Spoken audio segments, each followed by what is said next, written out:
បាទសួស្តីបងប្អូនអរគ្នាឥឡូវនេះខ្ញុំធ្វើដំណើរដល់ប្រាសាទមួយដែលមានឈ្មោះថាប្រាសាទព្រះគោព្រះកែវបងប្អូនណា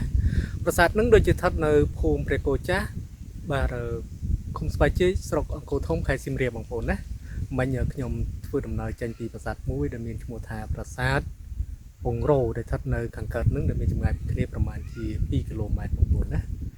ហើយមកលេលើនឹងដូចជាឃើញមានព្រៃឈើដុះទ្រុបជាងលើកមុនបន្តិចណាបងប្អូនឆ្នាំតែមិញខ្ញុំធ្លាប់មកលេងបានម្ដងដែរណាតោះទៅទស្សនាប្រាសាទជាមួយខ្ញុំបងប្អូនបងប្អូនណាបាទនៅប្រាសាទព្រះគោព្រះកែវនឹងគឺមានកសិនទឹកពុតជំវិញប្រាសាទត្រឹមត្រូវបងប្អូននេះកសិនទឹកនឹងគឺមួយជាន់បងប្អូនរីងទឹកអស់ហើយនេះខាងនេះក៏រីងទឹកដែរណាហើយប្រាសាទនៅខាងក្នុង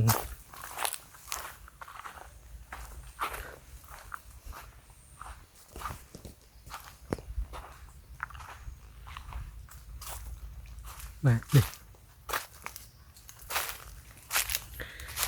បងប្អូនមើលដុំអិតណាគ្រាន់តែខ្ញុំដើរពីជំហានខាងលិចមកនេះដុំអិតសុតបណ្ដោយណារីប៉ាយធ្លាក់មកខាងក្រោមសិតតែដុំអិតទាំងអស់ដុំអិតនឹងគឺមានអាយុកាលជាង1000ឆ្នាំណាបងប្អូននេះនេះសក់ដុំអិតទាំងអស់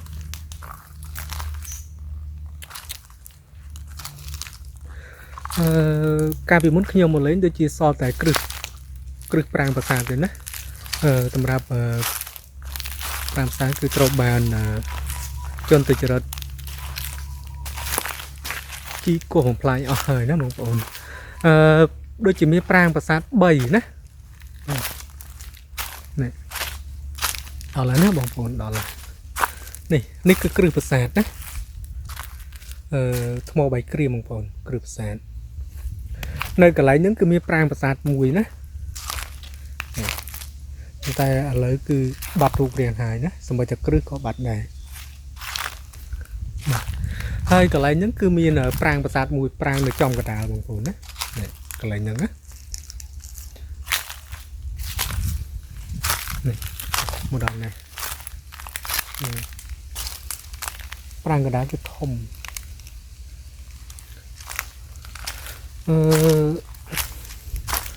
នៅសល់គ្រឹះខ្លះណានេះ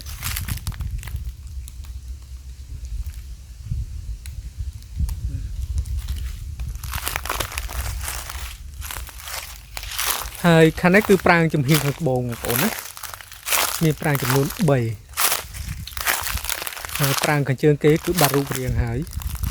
នៅសល់តែប្រាង្គខាងត្បូងហើយជាមួយប្រាង្គកណ្ដាលនេះបងប្អូនមើលឃើញអត់នឹងត្រង់ណាឃើញបាទគឺរៀបត្រង់ដោយបន្ទាត់ជាងបងប្អូនណាអស្ចារ្យមែនទែននេះមើលបងប្អូនមើលនេះអត់រៀបត្រង់ដោយបន្ទាត់ជាងណានេះខាងនេះអានេះប្រាង្គចំហៀងខាងត្បូងបងប្អូនហើយដើមនឹងមិនដឹងថាដើមអីទេក្នុងប្រព័ន្ធណានៃនៅក្បែរប្រាង្គប្រាសាទចំហៀងខាងត្បូង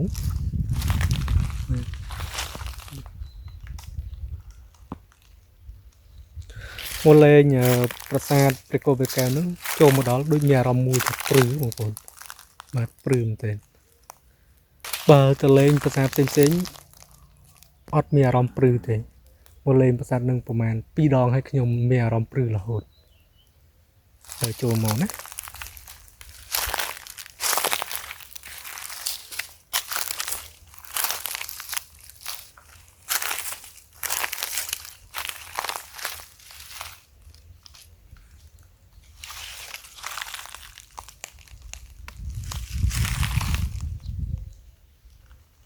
បាទសម្រាប់ប្រាង្គប្រាសាទនឹងគឺបែរមុខមកទៅខាងកើតបងប្អូននេះផ្លូវចូលពីជំនាញខាងកើតតាមដែលខ្ញុំមើលនៅក្នុង Google Map ដូចជាមានស្រះទឹកដ៏ធំមួយនៅខាងកើតនឹងណាស្រះទឹកនោះគឺធំមែនទែនតាមដែលខ្ញុំមើលនៅក្នុង Google Map តែខ្ញុំអាចបានដើរទៅទេណាដោយសារតែស្រះទឹកគឺនៅឆ្ងាយណាឆ្ងាយពីនឹងទៅប្រហែលជា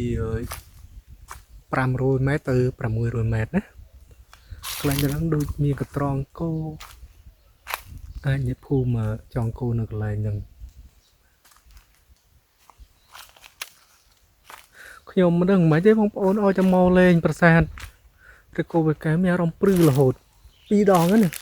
ការឆ្នាំតែមិញមកលេងក៏ព្រឺមានអារម្មណ៍ព្រឺណាមកលេងឆ្នាំហ្នឹងក៏មានអារម្មណ៍ព្រឺដែរខ្ញុំទៅលេងប្រាសាទមុនណាថ្ងៃហ្នឹងណាអត់មានអារម្មណ៍ព្រឺទេចូលទៅប្រាសាទផ្សេងៗណាដល់ពេលចូលមកដល់ប្រាសាទហ្នឹងមានអារម្មណ៍ព្រឺមែនទេ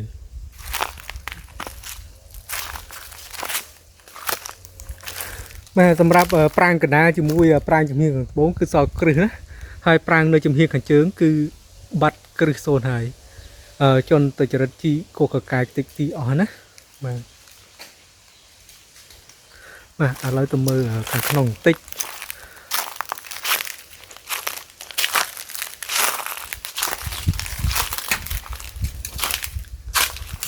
បាទនេះបងប្អូនណាមានចម្លាក់តោបងប្អូនណានៅក្នុងខ្ទមបងប្អូននេះចម្លាក់តោនឹងនៅសល់តែពាក់កណ្ដាលទេណាជើងគឺបាត់ហើយបងប្អូនហើយនៅសល់ទៅសពេជ្រផ្សេងគឺសល់ច្រើនបាទដាច់ប៉ុន្តែដាច់ជាកណិតណាបាទហើយទៅសពេជ្រខ្លះក៏អត់ទាន់ឆ្លាក់រួចរាល់ដែរណាអញ្ចឹងប្រាសាទនឹងដូចជាកសាងអត់ទាន់រួចរាល់ទេនៅសល់ក្បាច់ច្រើនណានេះទៅសពេជ្រនេះគឺអត់ទាន់ដាប់រួចរាល់ណាបាទហើយសសរពេជ្រខាងនេះដូចជាដាប់រួចរាល់ហើយបងប្អូនណាសសរពេជ្រនឹងគឺស្អាតមែនទែននេះបងប្អូនឃើញសសរពេជ្រហ្នឹងទេឃើញរូបព្រះបាទជ័យវរ្ម័នទី7ទ្រង់គង់សមាធិទេនឹងប្រហែលជាអាចឆ្លាក់នៅសម័យបច្ចុប្បន្នទេបងប្អូនណាចម្លាក់នឹងណាមកផ្លែមែនទែន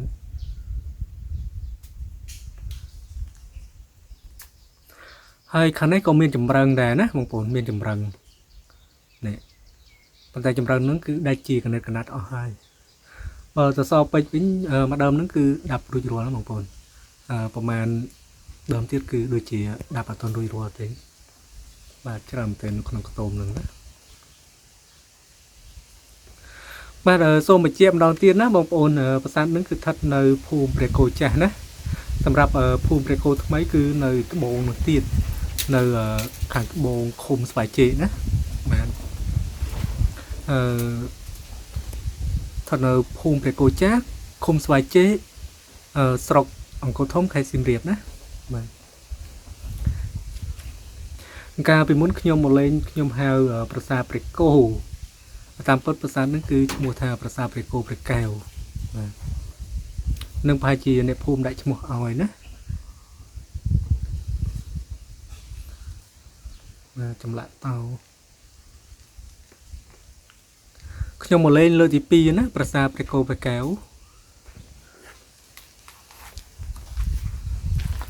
មកខាងនេះចម្រឹងតាមដែលខ្ញុំពិនិត្យមើលប្រាសាទហ្នឹងដូចជាកសាងនៅពាក់កណ្ដាលសតវត្សទី10បងប្អូនណាតាមដែលខ្ញុំមើលរចនាបថសសរពេជ្រហ្នឹងណា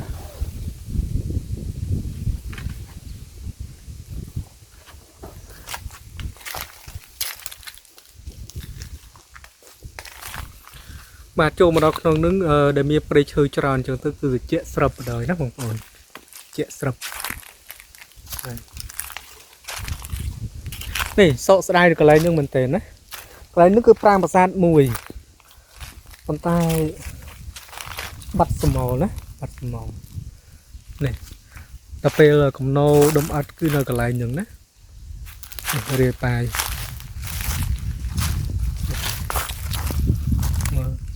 សុទ្ធតែដុំអត់ទាំងអស់ណាបងប្អូន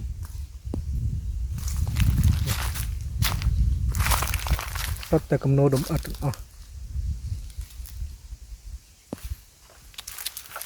ស្ដាយបងប្អូនអើយស្ដាយប្រាសាទកន្លែងហ្នឹងគឺមួយពំនុធំណាកំណោដុំអត់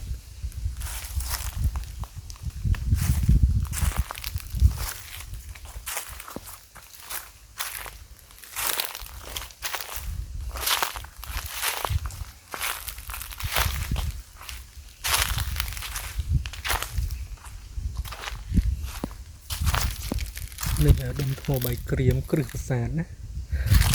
នេះបងប្អូននៅកន្លែងហ្នឹងណាកន្លែងហ្នឹងគឺស្នាមកជីកោះកកាយណានេះលំជ្រៅតែឥឡូវគឺលុបខ្លះណារៀងរាក់គ្រាន់នេះបងប្អូនណាដល់ពេលជីកន្លែងហ្នឹងហើយគឺកាយដុំឥតទៅដាក់នៅកន្លែងនោះនឹងហៀងត្បូងហ្នឹងណានឹងកោ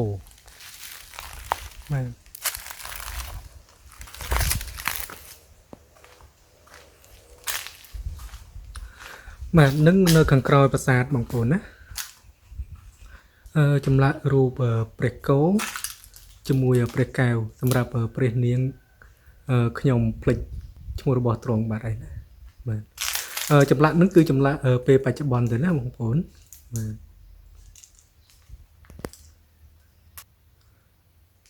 បាទចម្លាក់រូបព្រះគោនៅសម័យក្រោយហ្នឹងណាបងប្អូន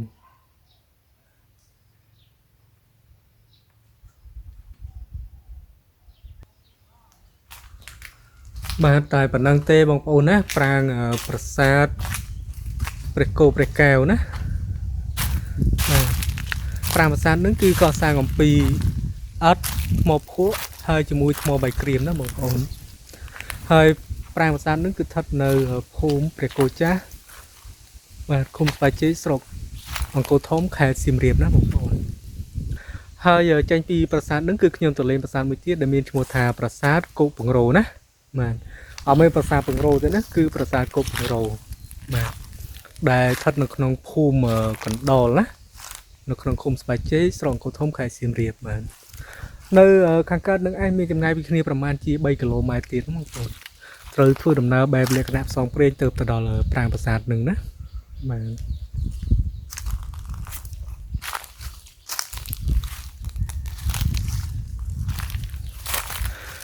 បាទអរគុណច្រើនបងប្អូនកុំភ្លេចជួយមើលវីដេអូខ្ញុំឲ្យបានចប់ហើយខ្ញុំនឹងខិតខំធ្វើវីដេអូនៅក្នុងខេត្តសៀមរាប